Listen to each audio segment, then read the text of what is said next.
Two friends, same city, same week, same raise. Down to the dollar. Both now making exactly $70,000 a year. One of them will end this year with $4,000 saved. The other will end at $1,200 in credit card debt. Same rule, same math. Opposite outcomes. That should be impossible. And the reason it isn't is the whole video.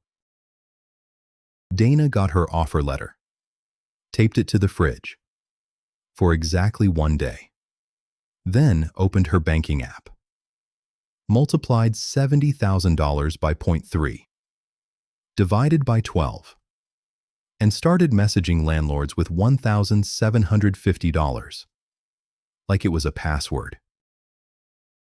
Erin got the same raise, the same week, and instead of opening a rental listing, she opened a spreadsheet. Take-home pay, not gross, at the top. Then her student loan payment, $380 a month.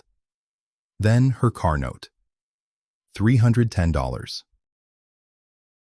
Only after that did she look at apartments, and she signed at $1,300, not $1,750. Both women told people the same thing that week. I'm being responsible about rent. Only one of them actually was. Here's the uncomfortable part. Dana wasn't lazy, and she wasn't bad with money. She did something that felt like math, and technically it was. She just did someone else's math. The 30% rule feels like a calculation, but functionally it's a substitute for one. I'm Jack, and I want to show you exactly where that substitution breaks, what to use instead, and what the difference is actually worth. Watch the 12 months play out.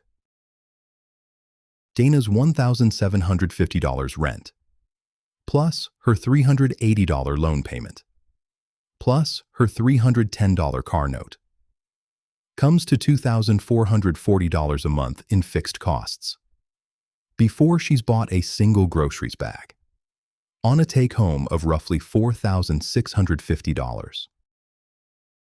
That's over half her paycheck gone before life happens. By month 4, she's putting groceries on a credit card, 2 weeks before payday. By December, she's $1,200 in debt. Erin's $1,300 rent, plus her $690 in debt payments, comes to $1,990, leaving nearly $2,700 a month to work with. She automated $350 of that into savings every month. Without noticing, it was gone. By December, a $4,000 emergency fund. That's not a discipline gap. That's a diagnosis Dana never ran. Call it what it is. The borrowed certainty trap. You borrow someone else's threshold because generating your own feels exposed. Feels like admitting you might not actually be able to afford what you want. A percentage from a stranger is easier to trust than your own math, because your own math might say no. Psychologists have a name for the second half of that. It's called strategic self-ignorance. You don't just avoid the number. You avoid finding it, because not knowing feels safer than knowing and being wrong. Now here's the part almost nobody knows. The 30% number you're using to plan your rent didn't start as planning advice at all. The Harvard Joint Center for Housing Studies, in its 2025 State of the Nation's Housing Report, found that half of all U.S. renters, 22.6 million households, spent 30% or more of their income on housing in 2023. Half. That's not a rare failure state.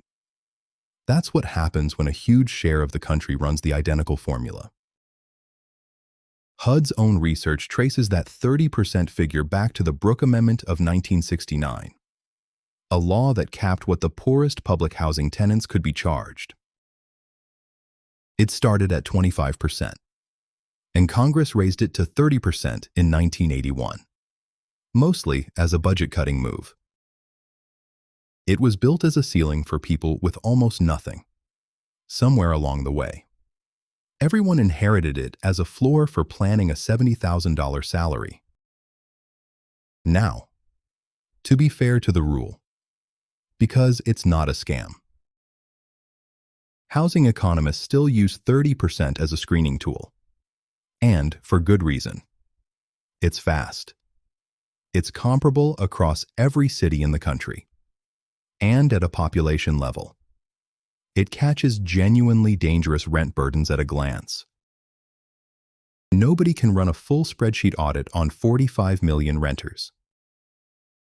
But a tool built to flag danger across a population was never built to tell one person, with one specific paycheck and one specific car note, what they can afford. The second you use a population average as your personal ceiling, you've swapped diagnosis for decoration. And Dana's $1,200 in debt is what that swap costs. Quick disclaimer: I'm not your financial advisor, and your fixed costs aren't Dana's or Aaron's. But here's what to actually use instead of 30% of gross. Call it the leftover rule, because that's literally what it is. Step 1. Take your take-home pay, not gross. Step 2. Subtract your savings number first. Pick it before you pick anything else, even if it's just 10%. Step 3. Subtract your fixed debt payments. Whatever's left is your real number. And rent should take no more than about half of it. Not half your paycheck. Half of what's left, after you've already paid your future self and your past self. That's the whole formula. And unlike the 30% rule, it's built around your numbers instead of a stranger's. Here's what that formula was actually worth for Erin. That $350 a month she barely noticed leaving her account, if she just keeps automating it into a basic index fund and never touches it, at a long-run historical market average return. That's roughly $427,000 by the time she's 30 years into it. Not because she got a windfall, because she ran the math once, in month 1, instead of finding out the hard way in month 4 like Dana did.